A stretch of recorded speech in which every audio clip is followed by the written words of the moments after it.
Welcome and greetings, career-minded superstars. You are listening to the exclusive Career Coach, your podcast for all things career.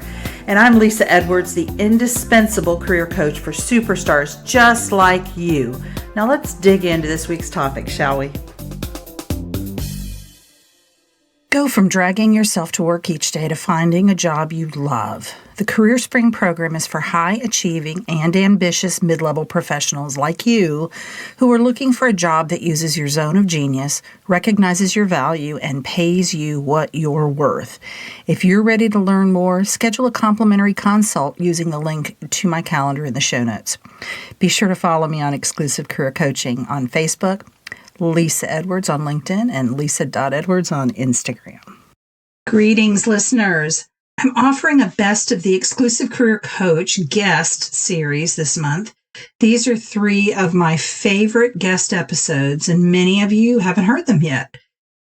And if you have heard them, it's a great refresher. I wanted to let you know that the next Land Your Dream Job group coaching program will start on September 13th and go through November 1st. This is an opportunity for you to get the same great content that I offer in one-on-one coaching sessions at a much more affordable price. Topics will include identifying your non-negotiables, the qualities you are looking for in your ideal next job and employer, leveraging your existing network, even if you don't think you have one, to get your foot in the door at your target employers. How to utilize my number 1 strategy for making your online applications more effective. Building out a multi-pronged job search strategy customized to your career goals and timeline.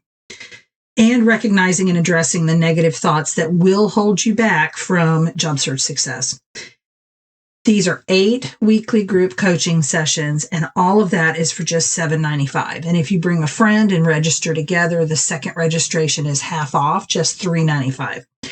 If you would like to get your name on the mailing list to be notified when the registration opens, the link is in the show notes, and you can get on that waiting list. So I look forward to seeing you in the next round of Land Your Dream Job. Hope you enjoy this best of, and I'll see you again soon. Greetings. How are you today? How's your fall going? If you're a football lover like I am, it's so good to see the boys playing, the college boys playing, and the pros are going as well. And we're all just doing the best we can considering the circumstances. Today, I have a guest on the podcast that I've had for some time, and I'm going to let her introduce herself in just a minute. And I reached out to her because I wanted to have a conversation about, as a life coach and a coach, I wanted us to have a conversation that you could sort of eavesdrop in on about what I'm hearing clients saying, what's kind of mind drama is going on about their job search, especially in 2020, and the challenges that are sometimes present in other years and sometimes very unique to this year with everything that's going on. As a reminder, I want to be your career coach. There is a link in the show notes to my calendar. If you're ready to schedule a consult with me and find out about what it would be like to work one-on-one with me, you can do that. And as well, always follow me on the socials. So LinkedIn, Instagram, Lisa at lisa.edwards, and on Facebook at Exclusive Career Coaching. And I've got unique content on all of those platforms for you to get even more great stuff from me. So today, again, I want to introduce a guest that I've had on, 4 other times before, probably. She's a good friend of mine. She lives here in Tallahassee, and we've known each other for 5 years. And her name is Jane Springer. Jane, how are you today? I'm doing great, Lisa. Thanks so much for having me back on. Always fun. And the story is that in the past, Jane has come to my house and gone into my closet, and we've podcasted together. And as I've shared on the podcast before, I've taken a closet over for the express purpose of podcasting, and it is not big enough. I can't turn around in this closet. It's so tiny. And so I had to let her know that we were going to have to do this virtually. Besides the COVID thing, there was also the space limitation. No social distancing. There's social distancing, and then there's the fact that there is literally no room for another human being or animal in this closet but me. So why don't you tell the listeners about you, Jane? Okay, be happy to. I am Jane Springer, and I'm a life and wellness coach. Primarily, I coach midlife women who are stuck, basically, who are getting in their own way of moving forward, no matter if they want to improve their health, lose weight, if they want to improve their relationships, who are just feeling stuck. And I help them to move forward and get unstuck. That is primarily what I do. And we do a lot of work around the thoughts that people have. And that's what we're going to be talking about today. So I'm looking forward to it. Or as we called it in the title, mind drama, right? Mind drama, definitely. When Jane and I talked about putting this podcast together, we came up with 5 sort of types of mind drama that I'm hearing from clients. And I went so far as to kind of jot down a couple of thoughts that I'm hearing, spoken sentences, of course, but coming from thoughts that my clients are having about themselves, the job market, et cetera. And so we're going to kind of dig in and we're just going to have a conversation that, again, I kind of think you guys are just overhearing, you're just eavesdropping on a couple of coaches talking today. So the first one was about the job market. So I'm hearing so many things like there are no jobs out there, no one will hire me, no one's hiring, there's so much competition for every position, all of that kind of stuff. And of course, those thoughts are not going to serve anyone, are they, Jane? Not at all. In fact, what they do is they stall you out. You just give up before you even try. And the first thing I do is ask someone, is that really true? And if you do the research, there are jobs out there. There are people hiring. There may be competition, but there definitely is the possibility for getting a job. Yeah, I'm having clients every week, if not more often than once a week, tell me about great jobs that they've gotten, and that there is a lot of action out there with companies hiring, a lot of activity. And yes, I agree, there is competition, but we get to decide what that means, don't we? Exactly. Like what we talked about, mind drama. I mean, you can shuffle it around in your brain to where you can stall yourself out, or you can move it around in your brain to say, well, there are opportunities out there. If you check anything in the media, you know that there are jobs and people are hiring. Yeah, and so there's a lot of competition out there. So are you making that mean that there's a lot of competition and I don't have a chance? Or are you making it mean there's a lot of competition, so I'm going to step up my game to get noticed in this crowded marketplace? Exactly. You know what your strengths are. There's nobody like you with your experience, your personality, your education, your qualifications. There's nobody like you. So you are competing with other people, but you are unique. And it's a good idea to remember that. So we're talking about all these kinds of mind drama, and I want to kind of hit this right up at the top so we're looking at what these sort of mind thought errors are, or thoughts that don't serve you. How can they shift? So if they're thinking these things about the job market, how can they shift their thoughts? What is a practice that they can engage in so that they can get on a path that will serve them better? The first thing to do is to recognize that's the thought that's going on in your brain. That's the mind drama that's going on. That's the little voice in your head that's saying, nobody's hiring. Why should I even attempt to do it? Just awareness of the thought. And then when you think that thought, how do you feel? How does that make you feel? What do you do? What kind of reaction do you have when you have that thought? And generally, I've discovered with clients is that, of course, they feel discouraged, feel, like they're not qualified, they feel less than. And then the action that they're going to take is generally inaction. You can have action where you're actually doing something positive or negative, or you just don't do anything. And of course, then you don't put yourself out there. And then the result is, of course, you're not going to get a job. So the first step is awareness. And really separating out the circumstance from your thoughts about them. I know that when you and I had lunch the other day, I had some pretty negative mind drama going on myself. And you called me out on a couple of them. You're like, well, that's a thought, as if to say, not a great one, but that's a thought. And so recognizing that the circumstance may be, X number of million people are out of work, or, I lost my job on X date, or I've been looking for work since, or I'm looking for a job in. Those are all circumstances. And the rest of that nonsense is all mind drama. It's just your opinion about the job market, yourself, whatever it is, and probably not serving you. Right. And I mean, the circumstance is actually something that's a fact. In quotes, I'm saying this can be proved in a court of law. I mean, it's a fact. And, there's really no arguing with it. Now, just as you said, that's when your thoughts start to go wild about it. That's when the mind drama starts. So the first step is to kind of recognize, maybe separate out the circumstance from your thought. Then the second step is to recognize that this thought is maybe not one that you want to be having, but doing it from a place of curiosity and not condemnation, not beating yourself up for thinking the thought that you're thinking. Yeah, from compassion. I often, when I talk to clients and they're having really negative self-talk, I will ask them, what would you do if a friend of yours said that to you? Inevitably, it's something along the lines, well, they wouldn't be my friend for much longer, or conversely, would you ever say that to a friend of yours? And they, of course, always say no. But yet we tend to want to say things and treat ourselves in a way that we would never treat another human being. Yeah, that's so true. So we recognize this thought, and then can we make like huge shifts in our thoughts kind of overnight? Well, no. I mean, the best thing to do is to take baby steps.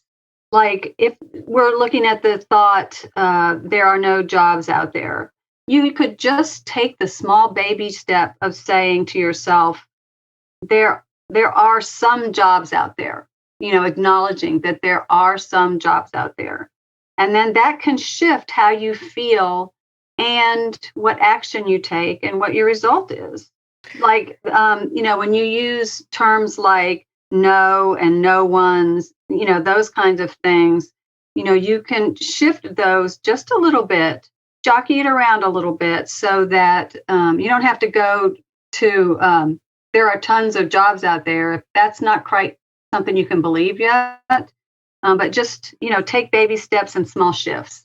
Absolutely. And you could even, for this one in particular, you can go onto a site like Indeed or LinkedIn, find yourself a handful of jobs that you really are interested in and feel very qualified for. And now you have actual evidence that not only are there jobs out there, but there are jobs that you're really interested in. I've had a few clients that really that made a shift for them. They were really questioning a lot of things until they started identifying jobs online that they actually were really excited about.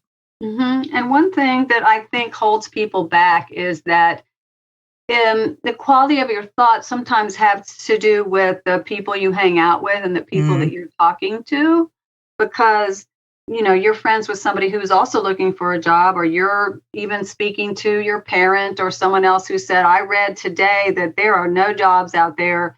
That's just compounding the problem. So, if you happen to be speaking with, hanging out with people that have that same sort of negative outlook, that's not going to help you. You actually need someone who can encourage you and, sort of help you it does help a lot to push you in the direction of not so much negativity and some facts about what really is true. And you guys have heard me say it so many times, but it's so important, I think, especially in this job market, to invest in a career coach, invest in, a life coach, depending on what exactly you need. I've done a podcast before kind of delineating the role of a life coach versus the role of a career coach, and what does that blended model look like somewhere in the middle, like what I do. But having somebody, also alternatively less expensive models like a job group that you can find in your local community, or it might be field specific, like it might be one for advertising, people in advertising or something like that. But a job group, and just make sure that it's a positive one that's moving forward. They're helping each other. It's not just a gripe session.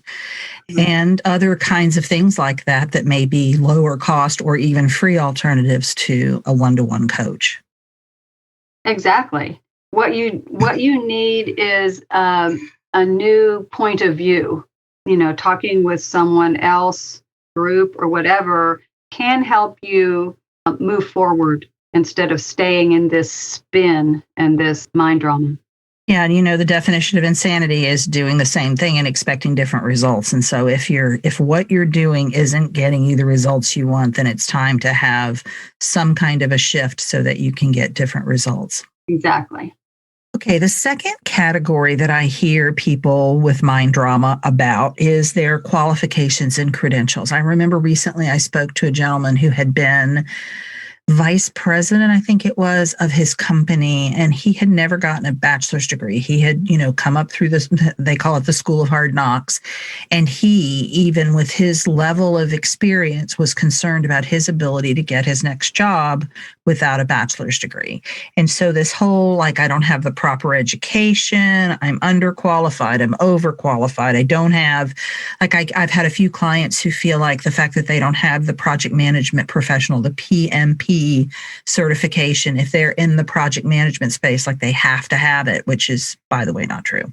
But they're making up stories. And I think sometimes, and I want to hear your take on this, Jane, I think sometimes those stories are convenient ways to avoid getting out there. They're telling themselves this so they can stay in their safe place of misery and unhappiness and a terrible job or no job. Correct. And I mean, for any of these mind dramas, thoughts that we're going to be talking about, pretty much they all are an opportunity to stall out, to what we call buffer, so that you don't really have to go out there and try. It's a way of, kind of disqualifying yourself before somebody else can disqualify you. Keeps you in a safe, but an unemployed space. And I have a friend who, was let go. The company had a lot of, cutbacks, and she has applied for a bunch of jobs, but several times she has said to me, I think I'm just overqualified for the position. And, while that may somewhat be true, I think it's also an opportunity to not step out there, and to not try, or, it's just an opportunity to, I'm not sure what the right term is, but what we call it is buffering, is just to keep yourself out of the mix. I always think of it as kind of pulling the sheets over your head, hiding. And one of the things about this one, I think, is that clients will often get out in the job market. They'll start applying. They don't get the response that they want. And they start making up the story that it's because they don't have a certain education level or a credential. When in fact, as I drill down with them, I find that they have no empirical evidence that is the case. It's a story they've made up. And of course, it's a story that doesn't serve them. Might it be true in some cases? Absolutely. But what's the point in believing that about yourself? It doesn't serve you. No, and it takes you out of the game. I mean, you can continue to think that, and then you don't put yourself out there to look for anything else. Absolutely. And so one of the things I think that you can do with this one is to research. So if we're talking about an education or a credential, go out, and this is an activity I frequently do with my clients for a lot of different reasons. But for this purpose, you go out and you find a half a dozen job descriptions that you're very interested in, very much in line with what you will be looking for. Are they asking for that education level? Are they requiring that credential? Look at how it's two things. Look at how it's worded in the job description. Is it a preferred or a required requirement? And where is it placed within those lists? Because you think of this as it's kind of a wish list that the employer has put together, and they're going to put their things that are absolute essentials. They're going to put them in very strongly worded language, and they're going to put them at the top of that list. And then if you don't have the preferred thing, then you've got a little bit more wiggle room to deal with it. But really look at it and see, this reminds me of back in the day when when I really wanted to be a podcaster, but I had this Rain Man opinion that podcasting costs $5,000. I'm very Rain Man that way. And I was listening to a podcast from my coach one day, and it was, I don't even remember what the title was, but it was like, it opened my eyes to, hey, what if I actually found out the facts? And so I did. Come to find out, those of you that don't podcast, it does not cost $5,000 to podcast. I don't think I've spent $5,000 in 3 years on my podcast. So it didn't cost anywhere near that. And once I had the facts, I was onto myself and I moved forward with great speed.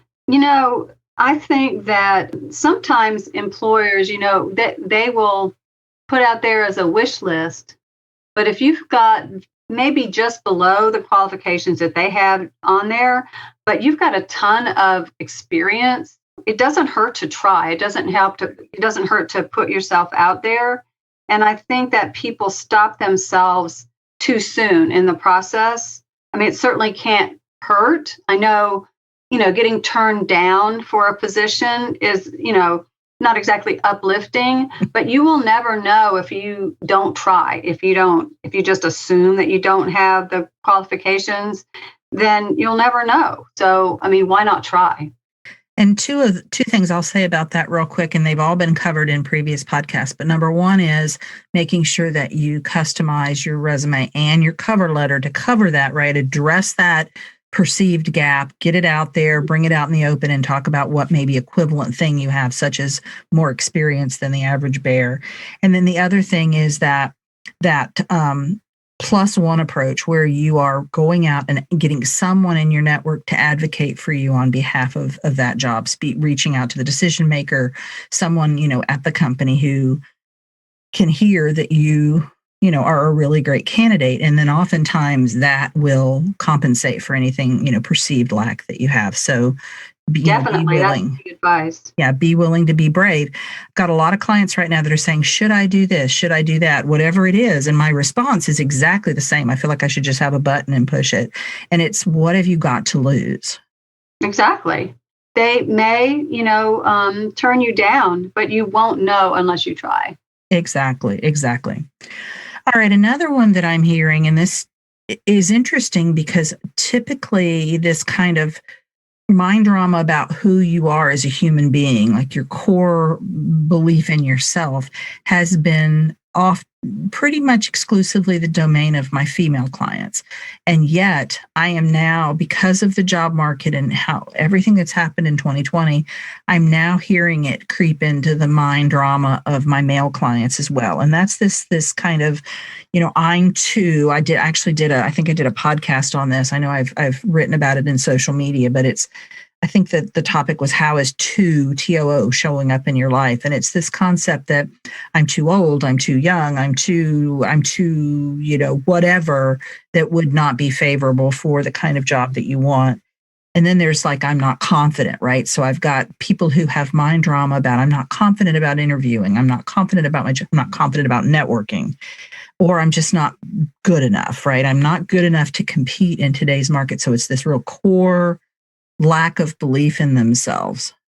Yes. And many times these are beliefs that are very deep seated from when you were young. Like if you had a parent that said, well, I have a student in one of my Sunday school classes, and she's kind of on the shy side, but her mother, every time she brings her to class, and especially the first time, she said, this is so-and-so. She's my very shy one. She may not say anything. And like, this is in front of everybody else. And every time she says that, the young girl's core belief, that's a neural pathway in her brain that she begins to believe. At some point in her life, she's called upon to, when she's later in school and she's called upon to do a presentation in front of a class, she's going to say, oh, I'm the shy one. I can't do that. I'm not confident enough. So it's often something that is deep-seated underlying belief that has to do with who you are as a person.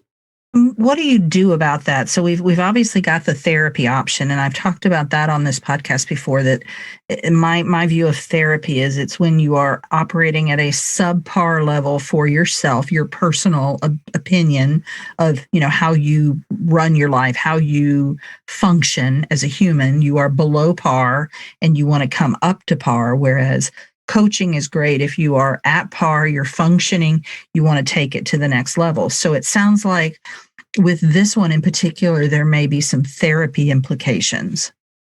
Perhaps, but I think that there's in coaching, you can, we sometimes, take a slight step back because, if early on you thought, I there must be something wrong with me, or I would have made cheerleading or something like that, you can quickly go to, as an older person, well, they must not have chosen me for a job because there's something wrong with the way I've, performed in the past or something like that. It could easily, slip over into that. But in coaching, we focus on making small shifts in your thinking. You can always make new neural pathways in your brain. Your brain is very malleable and come up with new thoughts and beliefs in your whole lifetime until you die. In the case of I'm not confident, you might be able to take a slight shift in that thinking, when with a coach would say, well, is there anywhere in your life where you might have some confidence? Oh, well, let me think about that. Oh, yeah. And there was this time and there was this time that I actually did this. You can dig away at those false beliefs that, they just really are not true. And that's why I often ask first when I hear what their thought is, I'm not confident enough, I'm not good enough. Is that really true? We start to investigate in what areas have you been confident? And like in the case of the I'm too old or I'm too young, boy, you can really come up with some things on that to shift, because you may be older than all the other applicants, but you've also got a lot more experience. You could say, I am 60 and instead of and I have 40 years of experience in administration, instead of the I'm too old, there's too many, young people who are applying for the jobs. There are ways that you can take steps and shift your thinking, even if it's just a little ways.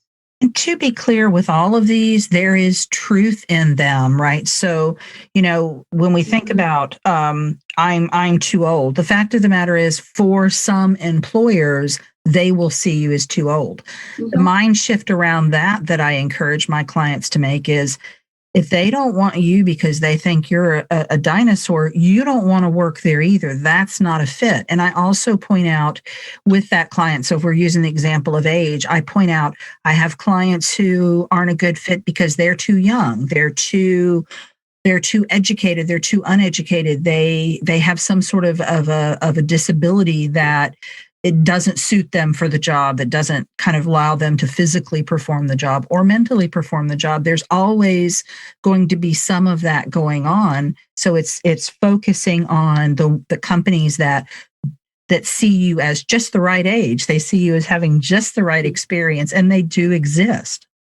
Oh, they definitely do. And, and once you talk to them and once you have written or however you present yourself, your experience, even if you're young, if you had experience in high school organizing, an event, or if you were in college and you volunteered here and there, the age factor might not be as big a factor as what you think it is. I also want to point out how insidious this one is when it comes to how you show up. So let's say you make it to the interview phase and you're thinking, I'm too old. I'm really old. I don't see people my age at this company.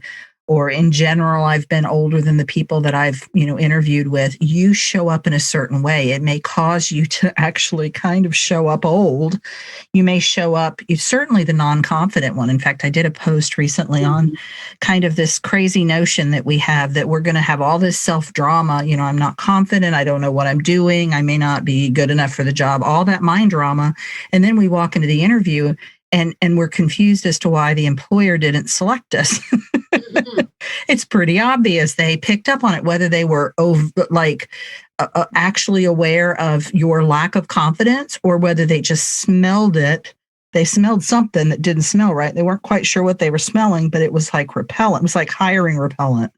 Well, it's the energy that you bring to the interview, your application. I mean, it's everything. If you come into it with the expectation that you're going to be judged as too old or too young, sometimes, people who consider themselves overweight or they're just, feeling, not that great about themselves, that may not even be a factor to the employer. But if you bring that energy of not good enough, don't look right, and that, I don't have much confidence because I'm presenting myself this way, that comes across, whether you say it or not. It's the energy that you bring to the situation. Absolutely. Absolutely. 100%.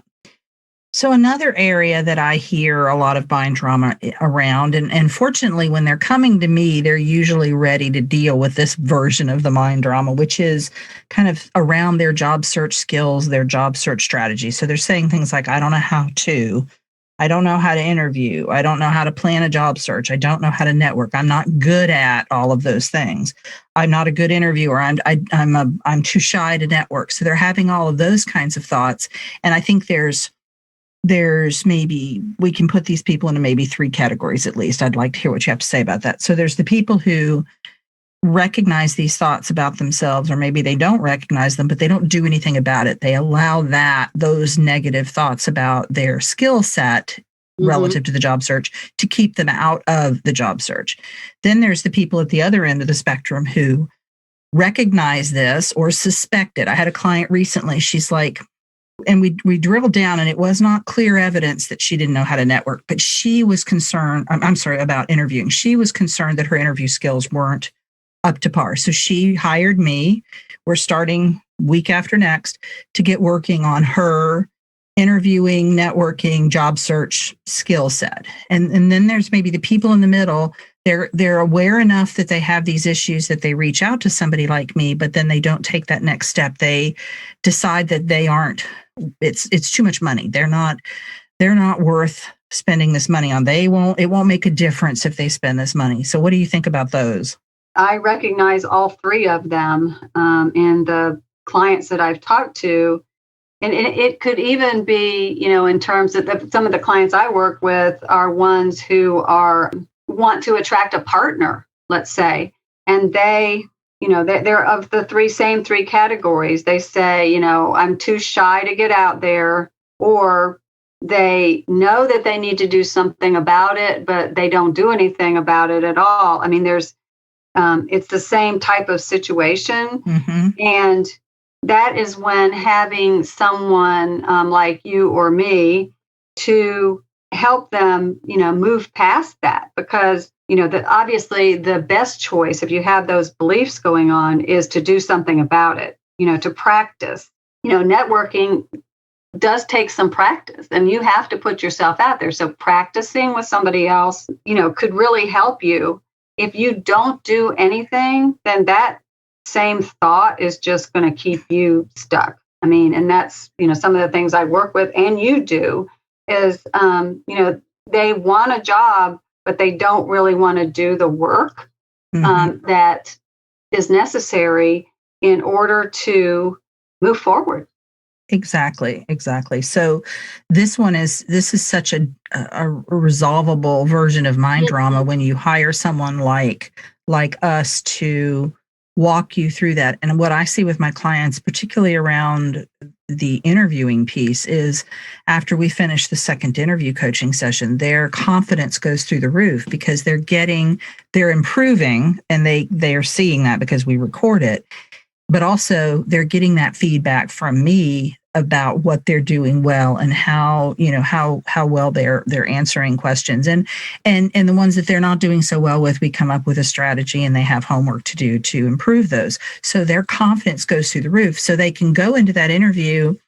And the analogy I use is it's like my interview approach is it's like putting that donut on the bat when you're in the on deck circle and you have to swing it around. It's really heavy. And then you get up to bat and you can swing super fast because you don't have that donut on there anymore.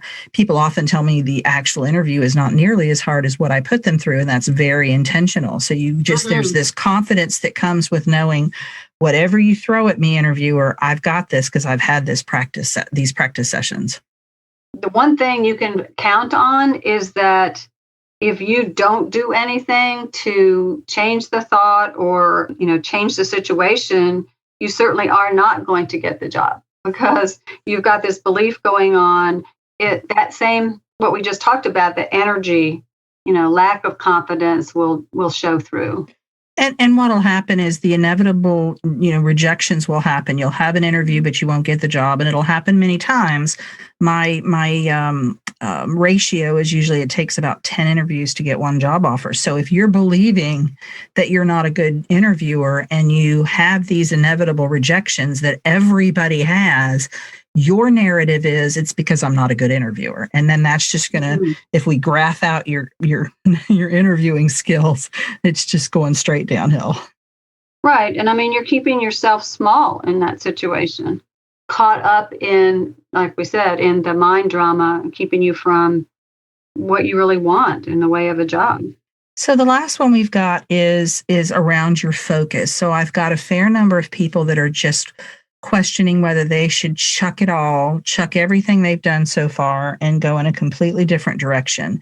And almost always, not completely, but 90% of the time when I'm talking to these clients, there really is no energy around the change.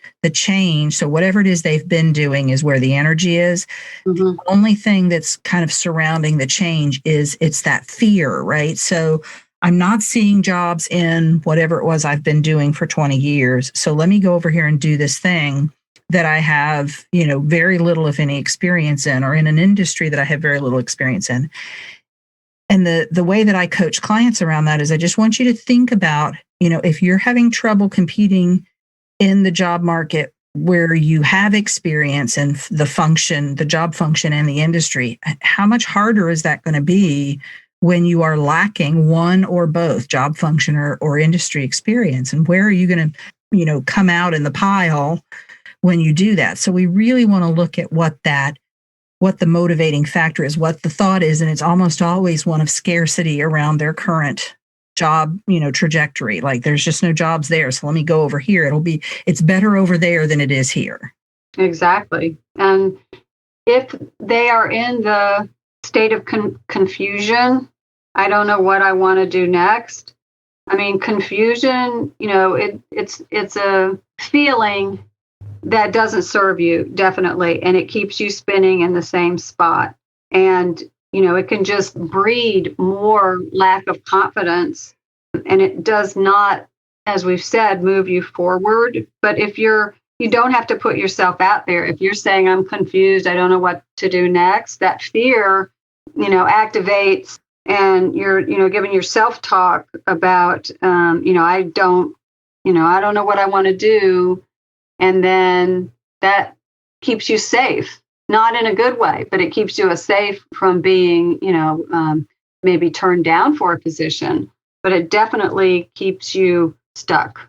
Yeah, so this is another good one to talk to a coach about, both in terms of, let's look at what's going on in your brain. Because I had a client just yesterday that I did a session with, and it took all of about 10 minutes for him to get clarity because he's been a consultant for 10 years and he was thinking about returning into, employment with another company. And when we looked at that, just very quickly in a consult, it was very obvious to him that he wanted to continue to be a consultant. He just hadn't been spending time on his network and building a pipeline for his business. And so he was afraid that consultancy, it was, that his current assignments would dry up and he wouldn't have any new ones. He had no energy whatsoever around going to work for a company after 10 years as his own boss. And so sometimes it's that very quick, like just revealing your own brain to yourself. And then other times there may be a situation where you want to go a little bit deeper with a coach to look at maybe there is some other career that really has been bubbling up for some time in your soul. And you really want to look at that and see, is this something I want to pursue now? Is it something I, want to put by the wayside? It's no longer practical or no longer, it's not what I want. Mm-hmm. So you may have to do a little bit deeper work in that situation.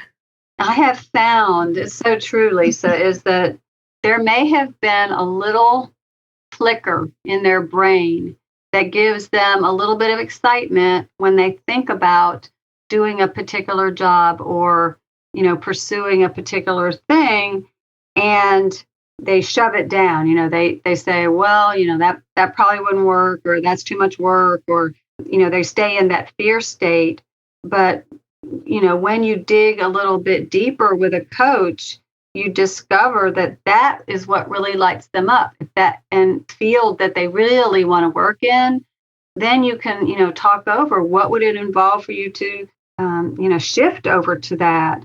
And, it may not involve a lot of work, but again, that'll affect the energy that you put into job pursuit or your life pursuit. Is sometimes getting and digging a little deeper about what does light you up and what does excite you. Because when you bring that kind of energy into, what's next steps in your life, it can change everything. Absolutely. Yeah, really getting clear on what's in your spirit. And this is an example of where I talk to clients about burning bridges. And in fact, the conversation that I had with the client yesterday was that, who was deciding, should I go back and get a job or continue to be a consultant?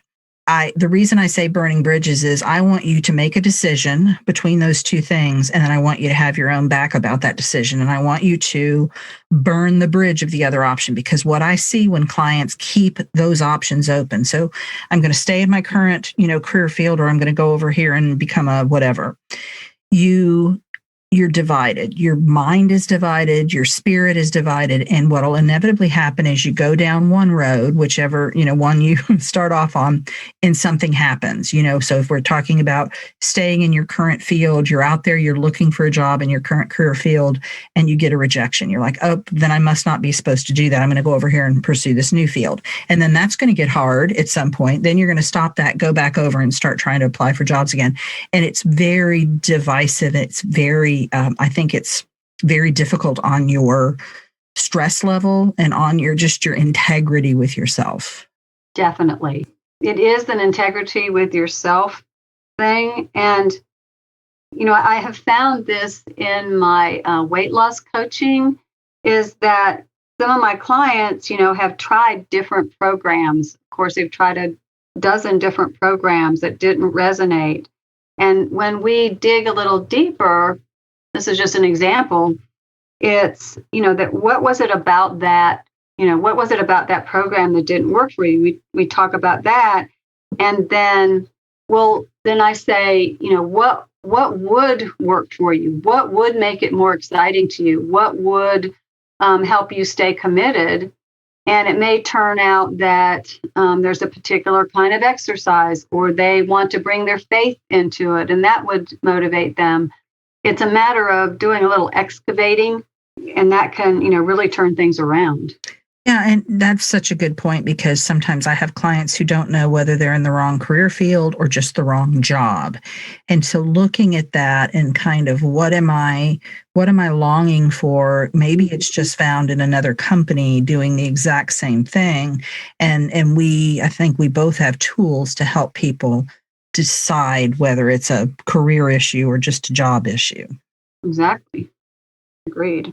So we've got these 5 mind dramas, and I want to kind of recap as far as, a tool for each of them. So the first one was the job market and your thoughts about the job market. And I think one of the best tools to help you shift your mind around that is to do some research, look at the reality of it, and find some jobs that you really like out there, find some companies that are hiring, perhaps talk to some of your friends or former colleagues that have gotten jobs, get in with a job group if you can, anything that you can do to kind of prove to yourself that there are actual jobs out there and there are opportunities.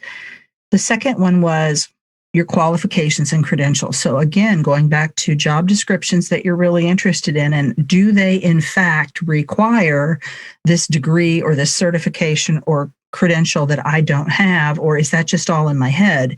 If it is very clear that I'm seeing universally I need to have this thing I don't have, then create a plan to get it. You can get a lot of companies to hire you just because you are pursuing. So if we go back to the PMP designation, the project management professional, a lot of them will just be happy with the fact that you have started the process and not, they don't expect you to have completed it yet. The third one was you as a human being. And this is where you really want to work with a coach to look at what is it that you're telling yourself about yourself that is holding you back. And what I will promise you is this thing that is holding you back for your job search is holding you back in other ways as well. No matter what that thought is, it's showing up in your relationships, it's showing up with your family, it's showing up in your leisure time, and it may even be showing up in how you sleep and how you take. Yeah, your health, definitely. Yes, your health, absolutely.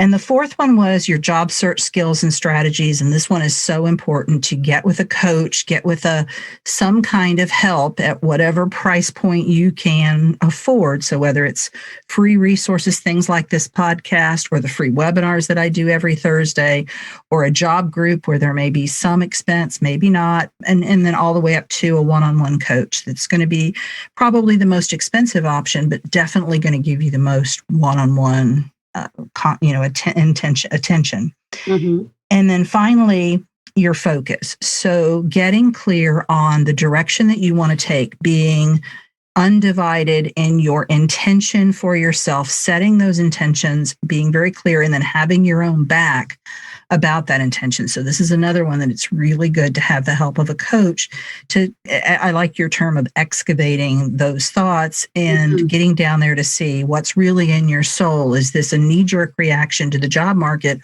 or is there something that's been bubbling up for some time in you and now might be the best time to pursue that new field?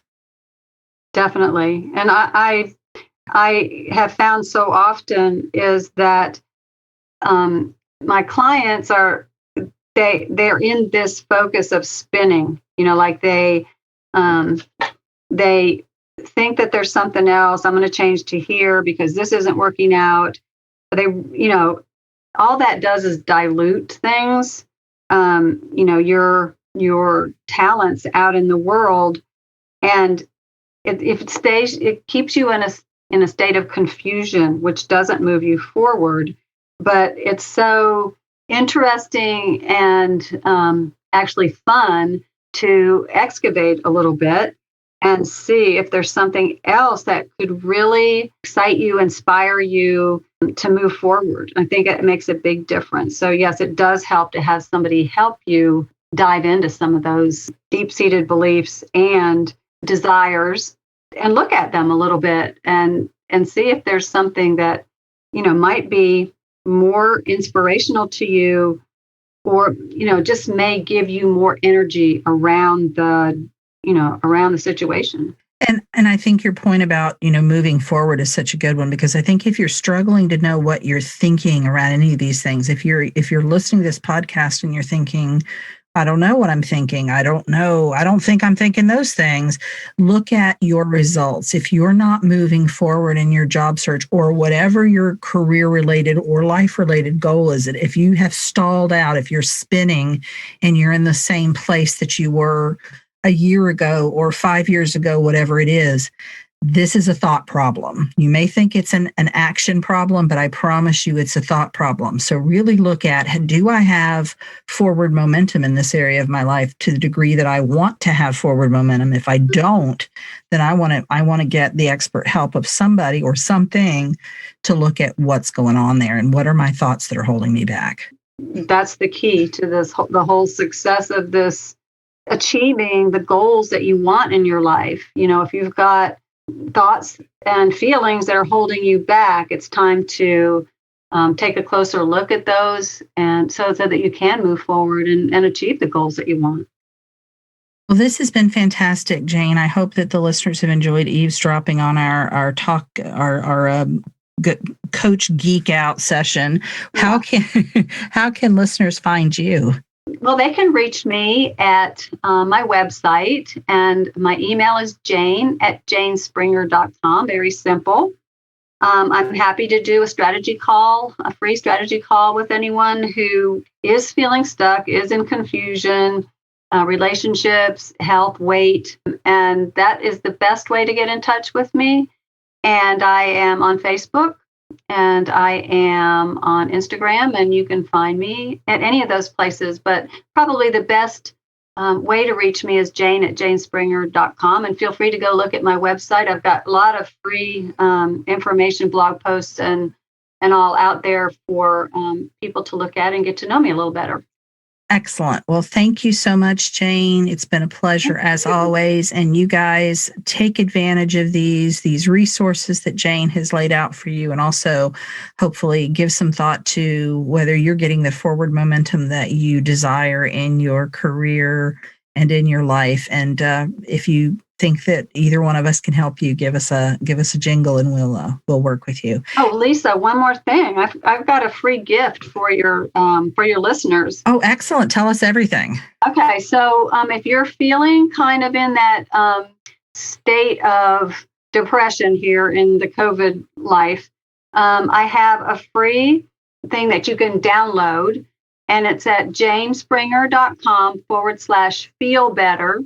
And it's, feel better, look good, have more confidence in 7 days. And it's the 7 steps to feeling better. If you're just in that state right now, as many of us are, of feeling discouraged and, kind of out of it and not good about yourself, that is one resource. And another free resource is my Divinely Inspired Weight Loss Guide. And so you can reach that at janespringer.com/gift. I know some people I've been working with, and I throw myself into that category, from being in this COVID situation and being at home all the time. Maybe you've picked up a few pounds that you don't really want. So feel free to download that guide and contact me, and we'll talk about it. Sounds excellent. And I'll put those in the show notes as well, so you guys can find those links. And I will see you guys next week. Take care. Thanks, Lisa. Thank you, Jane. You've been listening to The Exclusive Career Coach with Lisa Edwards, CEO of Exclusive Career Coaching. It would be great if you would rate, review, and subscribe to this podcast. Also, I want to be your career coach, so be sure to ask questions about your career management challenges and job search situation. Until next time.